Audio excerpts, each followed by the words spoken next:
everybody, I'm Elise. I'm Eric. And we are Original Stump Blower Ciderworks in Lakeville, New York.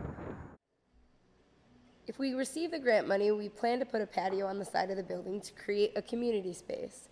That will encourage people to come and relax, play a board game, maybe bring a picnic, or grab food from one of the many local eateries. We would love to have a farmer's market here on Sundays and are in talks with the Silo Farm about a satellite farm stand. We hope to use the money to buy more equipment and bump our production up, which would help us to create more jobs. So far, we have invested $97,000 personally. Outside of that initial investment, OSB is currently self-sustaining. It's paying its own bills, buying merchandise for the gift shop, working with local vendors to create products that utilize our cider. It is able to buy more raw product to continue fermenting tasty libations for locals and bars.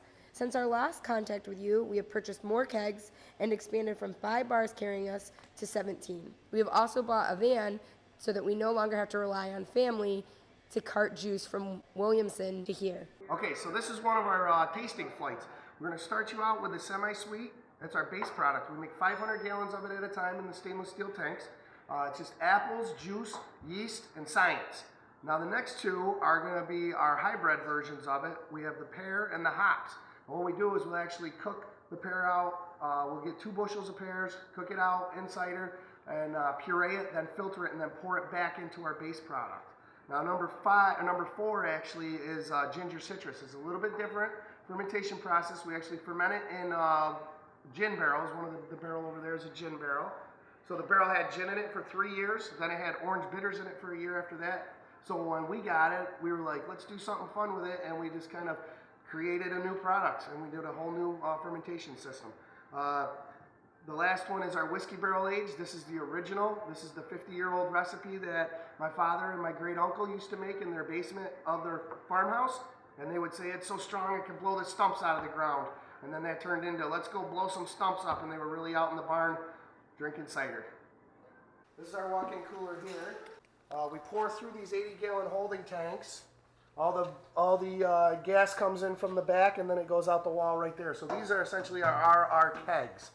I'll show you the thermostats. The thermostats will control the glycol and the jacket in the tanks. These are our beautiful tanks made by Vance Manufacturing in Geneva, New York.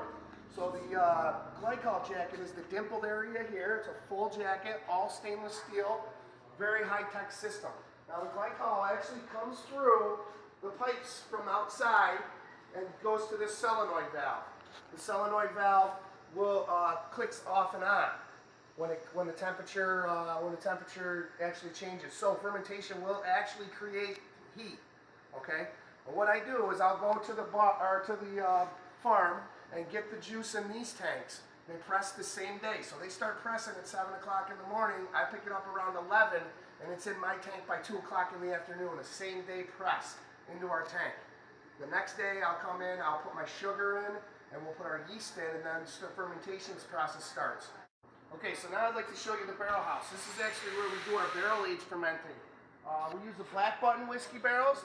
The whiskey barrels actually have a great chemical reaction with the cider. It is called a malolactic fermentation. It's actually a 3rd fermentation process that's happening in this part. It clears it right out. There's also charcoal. The barrels are burned, which the charcoal is a great clarifier as well. It's a filter, if you will. Key players are myself, Eric. Me, Elise. Now, our backgrounds, I'm actually a certified chef and worked in restaurants in New York City and Paris, France for a bunch of years. I've been making beer and cider for 5 years or so. My culinary background is kind of a different aspect of looking at how we make the cider. I can introduce different flavors and different pairings and different stuff that way. I went to design school in New York City, and my husband and I do all the design work from our logos to our website, apparel, glassware. We can throw together things very quickly. If we're going on an event, we can put together a menu, basically do anything and don't have to hire it out. Don't have to hire it out. We can do it on the spot. Why should you pick us? We're a small family-owned business. We have grown successfully in the 6 months that we've been open. We support other local businesses, local produce, and we want to continue to grow, have fun, and make great product and a great atmosphere for locals and tourists.